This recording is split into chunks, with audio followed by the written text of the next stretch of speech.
नमस्कार, मैं हूं इंद्र मोहन। दिल्ली से जो आंकड़े आ रहे हैं वो अब डराने वाले। दिल्ली में जो कोरोना संक्रमण की टेस्टिंग चल रही है उसमें हर चौथा दिल्ली वासी कोरोना संक्रमित मिल रहा है, यानी कि उसकी रिपोर्ट पॉजिटिव आ रही है।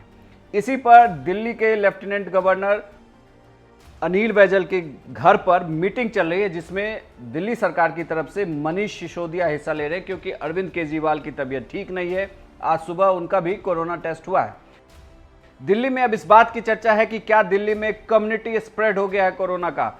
इसे लेकर एक बैठक चल रही है और इस बैठक के बाद इस पर अगर यह तय हो जाता है कि दिल्ली में यह कम्युनिटी स्प्रेड है तो सरकार अपनी रणनीति को बदलेगी, क्योंकि दिल्ली में अब आंकड़े जो है वो 30,000 के पास पहुंच चुके हैं और जो पॉजिटिव रेशियो है, यानी कि वो मरीज जो कोरोना पॉजिटिव निकल रहे हैं वो 27% है, जबकि पिछले हफ्ते यह 26% था।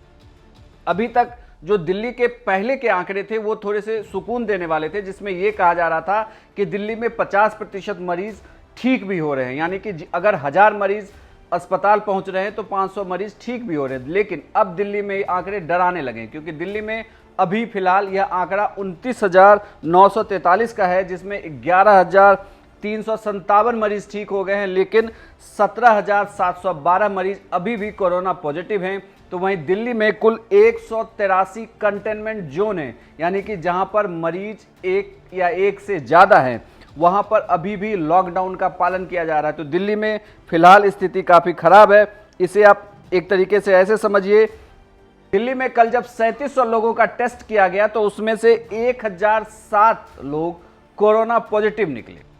इससे पहले मनीष सिसोदिया ने कहा था, जो दिल्ली के उप मुख्यमंत्री हैं, उन्होंने ये साफ कर दिया था कि आपात बैठक होने वाली है जिसमें कोरोना संक्रमण को लेकर बातचीत की जाएगी कि क्या दिल्ली में कम्युनिटी स्प्रेड का खतरा है। उसके बाद सरकार आगे की रणनीति तय करेगी।